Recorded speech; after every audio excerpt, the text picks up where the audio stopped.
Hello friends, मैं doctor Shefali Agarwal. आज अपने इस वीडियो में आपको गाउट या जिसे हम आम भाषा में गठिया भी कहते हैं उससे जुड़ी कुछ जानकारी दूंगी। तो यदि आपने मेरा चैनल अभी तक नहीं सब्सक्राइब किया है तो प्लीज़ उसे सब्सक्राइब करें, लाइक करें और अपने दोस्तों में शेयर करें। Now, what is gout? Gout is an inflammatory form of arthritis, यानी कि जब हमारी बॉडी में यूरिक एसिड की मात्रा अधिक होने लगती है तब इसी यूरिक एसिड की वजह से जो मोनोसोडियम यूरेट क्रिस्टल्स हमारे जॉइंट्स में या जॉइंट्स के आसपास की जगह में जमा होने लगते हैं, उसकी वजह से जो हमारी बॉडी रिएक्शन करती है, जिसे हम इन्फ्लेमेटरी रिएक्शन भी कहते हैं, उसको हम गाउट कहते हैं। या आम भाषा में जो सूजन आ जाती है उसको गाउट या गठिया बोलते हैं। अब यह यूरिक एसिड की मात्रा हमारी बॉडी में क्यों बढ़ जाती है? तो यह यूरिक एसिड नॉर्मली हमारी किडनी के थ्रू बॉडी से बाहर निकल जाता है या एक्सक्रीट हो जाता है। लेकिन यदि किसी कारणवश किडनी प्रॉपर फंक्शन नहीं कर पा रही है या यह यूरिक एसिड बाहर नहीं निकल पा रहा है, which is one of the major cause of gout, यानी कि जो एक मुख्यतः कारण है, इसी की वजह से गाउट होता है।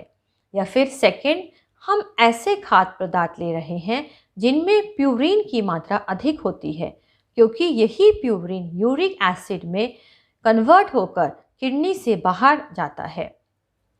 Now, what are the foods that have the high content of purine? ऐसे कौन सी चीज़ें हैं जिनमें प्यूरिन की मात्रा अधिक होती है?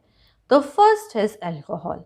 अल्कोहल में चाहे आप वाइन, बियर कुछ भी लें, उससे यूरिक एसिड की मात्रा अधिक बढ़ने लगती है। Second is protein we are getting from the animal sources, यानी कि जानवरों से मिलने वाला प्रोटीन जैसे रेड मीट या फिश। थर्ड, इम्यूनोसप्रेसेंट्स या डायूरेटिक्स, ये दो दवाइयाँ हैं जिनकी वजह से भी यूरिक एसिड की मात्रा बढ़ने लगती है। या fourth is high milk having the high content of fat, यानी कि जो फैटी मिल्क होता है उसकी वजह से भी। या फिर वेजिटेरियंस में सूखे मटर, मशरूम, गोभी या राजमा, इनकी वजह से भी प्यूरिन की मात्रा अधिक बढ़ने लगती है, जो कि यूरिक एसिड के लेवल को बढ़ाता है। या फिर जिन लोगों का वेट ज़्यादा होता है, now some people who are at a high risk, और जिनको जो रिस्क फैक्टर्स हैं जिनको यूरिक एसिड बढ़ सकता है, वो लोग होते हैं जिनमें या तो हाइपरटेंशन हो, जैसे जैसे हम हाई बीपी भी कहते हैं। सेकेंड, या जो लोग डायबिटिक हो, जिसे हम शुगर की बीमारी भी कहते हैं। थर्ड, वो लोग जिनको थायराइड डिसऑर्डर्स हो, या फिर जो कैंसर से जूझ रहे हो, या स्किन बीमारी जिनको सोरियासिस हो, ऐसे लोगों में भी चांसेस होते हैं यूरिक एसिड ज़्यादा बढ़ने के। Now, what are the symptoms of the gout? जब गाउट का जो पेन होता है या जो गाउट का अटैक होता है, वो अधिकतर रात को सोते सोते होता है। अब रात को सोते सोते आपके पैर के जो अंगूठा है उसमें इतनी तेज़ दर्द होगा कि आप उसे हल्का सा भी हिलाएंगे तो वह दर्द बढ़ेगा। अंगूठा छूने में लाल होगा या हल्का गर्म होगा। यह जो दर्द इतनी तीव्रता से होता है, लेकिन यह सीवियरिटी धीरे धीरे कम होने लगती है, लेकिन आपको उस जोड़ को हिलाने डुलाने में दिक्कत रहती है। अब यह जो गाउट का पेन है वह मोस्टली आपके पैर के जो अंगूठा का जोड़ होता है उसमें सब अधिकतर होता है, लेकिन और जोड़ों में भी हो सकता है, जैसे कि आपकी एड़ी या जिसे हम एंकल जॉइंट भी कहते हैं, आपके नी जिसे हम घुटना भी कहते हैं, एल्बो, या फिर रिस्ट, या फिर हैंड या फिंगर जॉइंट्स में भी हो सकता है। Now, what are the homeopathic medicine we give in these cases of gout? ऐसी कौन सी होम्योपैथिक दवाइयाँ हैं जो हम गाउट के केसेस में देते हैं? तो फर्स्ट इज कॉल्चिकम। कॉल्चिकम तब आती है जब यही गठिया आपको पैर के अंगूठे में हो या फिर पैर की एड़ी में हो। दर्द बहुत तेज़ हो, छूने या हिलाने में एकदम से तेज़ दर्द हो, अंगूठा लाल हो।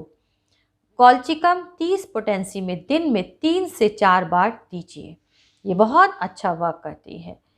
Second medicine is ledum.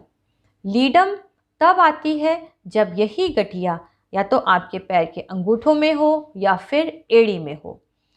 एड़ी में इतना तेज़ दर्द होगा कि मरीज़ को एड़ी पर खड़े होने में बहुत दिक्कत होगी। लीडम का जो दर्द होगा या जो लीडम का जो गठिया का दर्द है, उसमें मरीज को ठंडे पानी की सिकाई से आराम मिलेगा या ठंडे से उसको राहत महसूस होती है और गर्म से उसका यह दर्द बढ़ता है। Third medicine is benzoic acid. Benzoic acid तब आती है जब यूरिक एसिड की मात्रा बड़ी होने के साथ साथ जो मरीज का पेशाब या यूरिन हो वह गाढ़ा हो और बदबूदार हो, तब हम बेंजोइक एसिड 30 पोटेंसी में दिन में 3 से 4 बार देते हैं। इन दवाइयों के साथ साथ एक टिंचर दिया जाता है जिसे हम अर्टिका यूरिनस क्यू बोलते हैं। इसकी 15 से 20 बूंद आप पानी में मिलाकर दिन में 3 या 4 बार लीजिए। अब और इन दवाइयों के साथ साथ ऐसे फूड्स को अवॉइड करिए जिनसे आपका यूरिक एसिड बढ़ रहा है, या फिर खूब पानी पीजिए।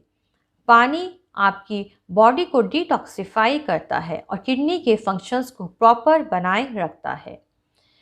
आप फैटी मिल्क की जगह स्किम मिल्क लें, यानी कि ऐसा मिल्क जिसमें फ़ैट कंटेंट बिल्कुल ज़ीरो हो या कम हो, या फिर पनीर ज़्यादा पनीर की बजाय आप टोफू प्रेफर करें, टोफू लें। थर्ड, हाई फाइबर फ्रूट्स या वेजिटेबल्स लें। फ्रूट्स में भी ऐसे फ्रूट्स को अवॉइड करें जिसमें फ्रक्टोज कंटेंट ज़्यादा हो, और ऐसे फ्रूट्स लें जैसे कि चेरीज़, ऑरेंजेस एंड स्ट्रॉबेरीज़। खूब वेजिटेबल्स खाएं। अपना एक हेल्दी वेट मेंटेन करके रखें, अपने वेट को ना बढ़ने दें। या फिर आप ऐसी जो पैकेज्ड फूड या रिफाइंड फूड्स होते हैं, जो बाहर का फूड है, उसको अवॉइड करें। गोभी, मटर, मशरूम, राजमा, इन चीज़ों से बचें। नॉन वेजिटेरियन हैं तो रेड मीट और शेल फिश को अवॉइड करें। अल्कोहल से बचें। तो यह चीज़ें आप ध्यान में रखें। तो यदि आपको मेरा वीडियो पसंद आया तो प्लीज़ मेरे साथ जुड़े रहने के लिए मेरे चैनल को सब्सक्राइब करें, लाइक करें और शेयर